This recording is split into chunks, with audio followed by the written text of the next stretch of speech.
Olha, a gente fala agora sobre a febre amarela. Reportagens que foram divulgadas hoje indicam que a doença, o avanço da doença já teria dado sinais, mas os erros em série antecederam ao avanço da doença no país. E gentilmente atendendo a Jovem Pan, ministro da Saúde, Ricardo Barros. Bom dia, ministro. Oi, bom dia. Bom dia.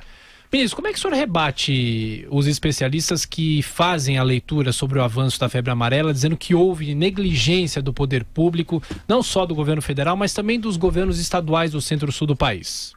Olha, a vigilância sanitária é dos municípios, dos estados, e nós temos o nosso acompanhamento, mas é uma ação conjunta, OPAS, OMS. Vigilância é uma questão mundial, todo mundo alerta porque são problemas que podem atingir a diversos países, não tem fronteiras, então é um assunto muito, muito técnico e muito delicado, né? Eu não tenho nenhum problema com a crítica dos especialistas, até porque eles não escreveram nenhum artigo naquela época falando isso, eles só falam sobre o fato consumado. E o fato que existe hoje é que os números de casos e de óbitos por febre amarela são muito menores do que no ano passado.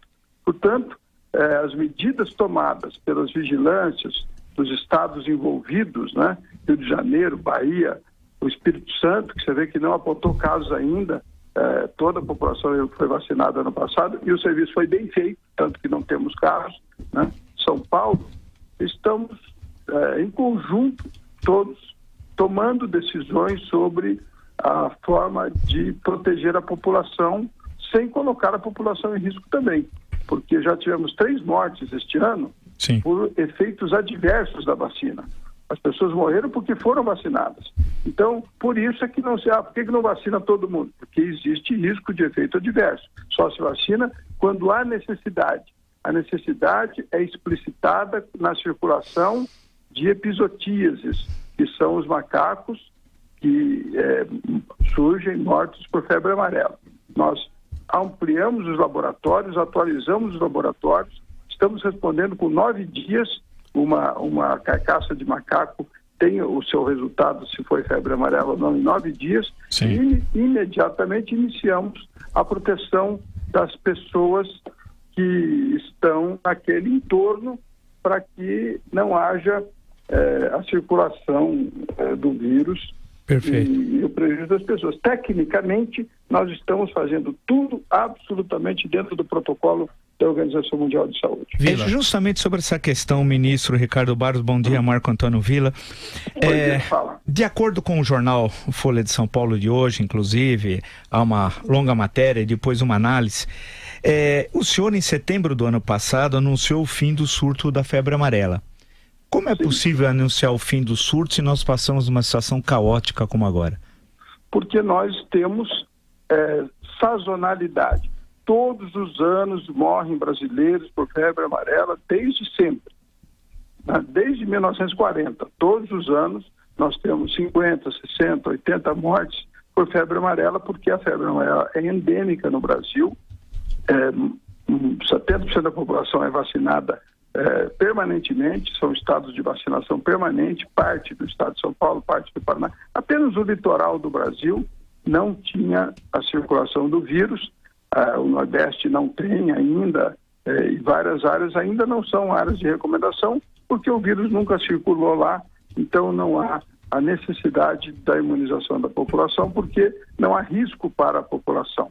O que nós tivemos ano passado foi a circulação do vírus em áreas de mata de Minas Gerais, onde não havia antes, Espírito Santo, Rio de Janeiro, norte do Rio, sul de Bahia. Sul da Bahia. Fizemos a imunização, o ano passado, de 8 milhões de pessoas. Este ano vamos vacinar 23 milhões de pessoas. Portanto, nós temos 3 vezes a população em risco do ano passado, com 1/3 dos casos do ano passado. Isso, tecnicamente, demonstra o acerto da política de prevenção que nós estabelecemos para este ano e com os cuidados que foram tomados para que nós tivéssemos o preparo necessário para proteger toda a população. Ministro Ricardo Barros pergunta agora de Vera Magalhães aqui nos nossos estúdios. Bom dia, Vera. Bom dia, Tiago. Bom dia a todos. Bom dia, ministro. O senhor falou em esforços conjuntos entre o governo federal, os governos estaduais e municipais, mas nos últimos dias o que se assistiu foi uma bateção de cabeça entre o governo federal, o governo aqui de São Paulo e a prefeitura. Os dois secretários, tanto o municipal quanto o estadual, chegaram a criticar o Ministério pelo atraso na disponibilização da vacina. O secretário aqui municipal, Wilson Polara, chegou a dizer que se tivesse sido disponibilizada antes, teria sido possível vacinar a população inteira, também em contradição com isso que o senhor falou, que nem todos precisam ser vacinados. E o secretário estadual, Davi Wippe, disse que o fracionamento demorou a começar por demora do Ministério. Eu queria entender um pouco essa discrepância de avaliação entre as três esferas de poder. Não, existe nós fizemos reuniões sucessivas durante os meses de novembro e dezembro porque os estados tinham que concordar com a política a ser adotada.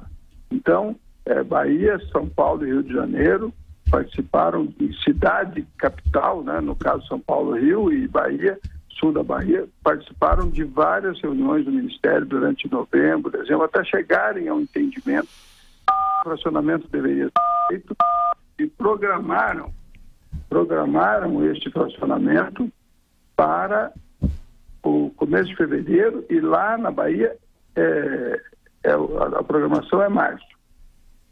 Ministro, um esclarecimento. O senhor falou em setembro agora que havia chegado ao fim a febre amarela e ela renasceu. A pergunta é como é que renasce? Porque nós temos a informação de que o macaco não é a origem da febre, ele é apenas a primeira vítima, uma advertência para a sociedade.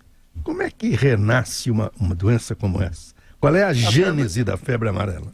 A febre amarela é transmitida, é um vírus transmitido por um mosquito chamado hemagogo, que é um mosquito silvestre que só vive na mata e existe sempre, desde sempre, nós tivemos febre amarela no Brasil. Vou repetir, todo ano morrem 50, 60 pessoas por ano de febre amarela, especialmente na região norte, né, onde as pessoas vivem mais dentro da mata, né, que é uma característica daquela região. Sim, ministro, então, mas o mosquito já tem isso na sua gênese ou ele adquire em algum lugar? Não, esse vírus, ele assimilou o vírus, picou algum animal com o vírus e passa a transmitir. Como a dengue, chikungunya e zika vírus são transmitidos pelo Aedes aegypti urbano. Né? Não tinha zika. Da onde surgiu a zika? Algum animal infectado com a zika foi picado pelo mosquito e ele passou a transmitir aquele vírus. Então, o veículo da transmissão é o mosquito. Esse mosquito vive na mata, sempre teve. O surto de febre amarela do ano passado, todo ano nós temos surto de febre amarela. Todo ano tem, nesse período do ano, a incidência maior dos casos de febre amarela, é sazonal. Então, todo ano nós teremos um número de casos nesse período e quando nós temos mais de 60 dias sem nenhum caso notificado, tecnicamente está encerrado o surto daquele ano. Então, tem um episódio, ele se encerra, no outro ano tem um episódio de novo e assim teremos todos os anos.